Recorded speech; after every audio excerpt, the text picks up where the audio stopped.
I'm going to show you how to see deleted messages on your iPhone. Pretty simple.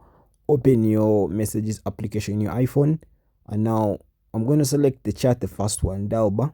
Okay, I'm just going to show you step by step. I'm going to delete this message and probably show you how I'm able to see it again. Okay, the how are you one. So long press on it, then tap on more.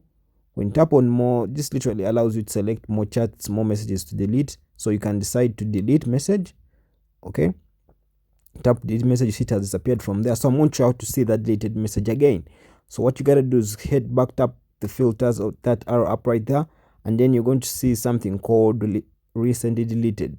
Okay, tap in it. Now you can see that the uppermost chart, you can see one message has been deleted. Okay, so what you gotta do is you just have to tap it right there, then it gives that tick, and then you tap on recover, then you tap recover message. Okay, and then head back, then tap on all messages, and then you see the option of dial bar up right there.